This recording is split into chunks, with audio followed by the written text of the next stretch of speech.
Welcome back to another TS Tera Plays Tera video. Today's video we are going to be going over Menma's 1.8 patch notes. So the first thing I want to start off with is just some overall dev notes at the very beginning of the patch note. And that is that the devs really want to let you all know, even though that this is a smaller update, that they have crazy amazing plans in the future in store for not only PvE but PvP content, and we can expect new gear to enchant and upgrade very soon. Now, let's get into patch notes, and the first thing I want to start off with is the Battle Pass Season 2. The Battle Pass is making a return for the second time this season, and now players, just like in Battle Pass 1, can gather Menma's hero tokens instead of hunter tokens and exchange them for several rewards. Check out Crack Gaming and the video soon to see more. Alright, so there's a small change to all dungeons in the game, and that is the HP bar of the boss used to shake when dealing damage. That has been resolved. Class changes.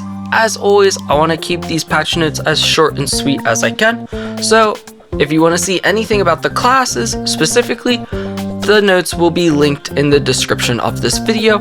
Do know there's been quite a few changes to all the classes, some stuff dealing with PvE and some stuff directly dealing with PvP. The next thing in this patch note I want to go over is PvP content changes. The first thing to note is that there's a brand new battleground being open called Kaya's Endless Fight, and it is a 15 vs 15. The Coliseum 2 vs 2 has been closed. So, for Kaya's Endless Fight, it will compose of 2 teams of 15 in an all-out PvP. You must queue with a raid full of 15 members to be able to even get in. The first team to win 2 rounds will win the match. Kaya's Endless Fight will be open Tuesday, Thursday, and Friday from 7 PM to 3 AM UTC time. And you can use brooches, Eventful Nostrum, HP potions, Menma's multi-nostrums, and Prime Battle Solutions in this game mode. For Champion Skyring, Mystic and Priest will now have a full set of crit jewelry. Shorehold has also had quite a few changes, that being the devs have decided to reduce the win points from 7,500 down to 6,500. Capturing a point rewards the team with more points. 2 red and 2 blue monsters will spawn at each side of the base and respawn every 3 minutes. The red mob from the center will no longer be in the game, and killing the first band will no longer grant immunity, knockdown, and staggers, as well as Zolan will spawn slightly earlier in the round. Now, there have been some changes to the Vanguard rewards, that being that Champion Skyring will now reward you with a Hasamina pet box. Corsair Stronghold will now reward you with a Cannon pet box. Shorehold now rewards you with a Zolan pet box. Kaya's Endless Fight rewards you with a Killian pet box, and the Alien pet boxes are no longer in the loot reward. Alright, so now we're going to go over some changes with Civil Unrest. That being, they've increased the BAM HP by 100%, along with drastically increasing the HP of guild towers. For the Bellochrome shop, they've added smile crackers to the miscellaneous section, and for the Velica Outskirts hall, they've added the following guild merchant and NPCs inside the hall, being the Civil Unrest entry, guild manager, guild shop, and a minister of finances.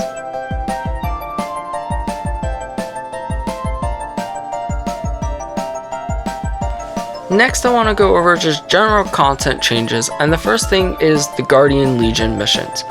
The devs really want to change the way Guardian Legions work with rewards, being that they want them to give better loot and just overall making them more fun. So they are open to hearing any feedback you guys have. So if you want to list or mention anything, please go to the Discord, it will be linked, and offer them some feedback. They've also disabled the Acarium's Escort Guardian mission as it was conflicting with the Guild Rally ban. Companions have also had a small change, that Anthroth now has his Spin Idle animation. For Serene's Garden, they've increased the amount of Copseed, Mushroom, Normetal, and Opal Essence spawns, and for guilds, they've increased the amount of characters. This is characters, not accounts, and it's been increased to 900. It was originally 300. The devs also have adjusted the level needed for the guild banners. By default, guilds will start with a level 0 banner. At 50 points you can get a level 1, 100 a level 2, 175 a level 3, 250 a level 4, and 300 a level 5. Now, let's go over some quality of life changes. The first thing is they've finally introduced multi-language font pack into the game. This will support Arabic, Chinese, Taiwanese, Japanese, Korean, Russian, Thai, and Vietnamese. They've also removed the battle arena selection when you enter the game, so that means you'll no longer need to select Tera Battle Arena or the game, you'll just log right in. The devs also have changed a skill advancement issue. They've reduced all the advancements to 1 level instead of 60. With this, all characters now only have 3 points rather than 180. Existing characters, we may experience some visual issues, but all that should be fixed soon. This does not affect the optimization of level 67 and level 69. Within that, they've removed all but 1 skill advancement achievement. The Amura's Wisdom Box now gives you the proper amount of scrolls for advancement and optimizations.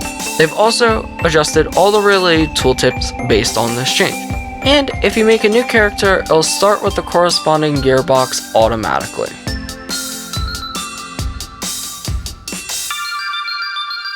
And the last thing we're going to cover is some miscellaneous changes along with some bug fixes.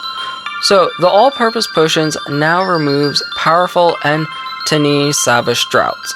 Jewelry infusions are now a token shop, greatly reducing inventory clutter when spamming dungeons. All items will now stack to 99,999 in the bank. The following items can now also be stacked to 99,999, being Prime Battle Solutions, Rejuvenation Potions, Shape Changer Grow, Shape Changer Shrink, Small Body 1 hour, Tall Body 1 hour. You can now buy Endurance Inner from the Internal Gear Token store. The skill Darkhorn Wings can be traded or sold in the broker once again.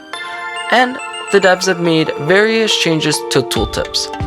For bug fixes, the French language option works correctly again. However, the stuff in the Battle Pass Season 2 are not translated just yet. Brooch Etching Pumped 4s now properly display in the Instance Match Potential loot list for Anthros Abyss Hard Mode. The devs fixed a texture issue with the Vanguard images when opening the menu for the first time. There's also been a fix where the Armor Boot Keen 4 etchings said they were only given 22 crit when they were originally giving 24 crit. Newly created ninjas will no longer receive 2 halodomes, and newly created Sorks will now receive a halodome and relic. And that is the end of these patch notes. If you guys have any questions, comments, or concerns, feel free to go ahead and ask me in the comments section, and I'll do my best to get back to you as soon as I can. Also, if you want to join the Discord, go ahead and go in the description of this video, as I'll have that linked, or if you want to try Menma's, I'll have the game linked to where you can get it from their website. With that being said, that's about all. I hope you enjoyed. If you have and you want to see more content like this, feel free to subscribe to the channel. And as always, I hope to see you in Aboria, gamers.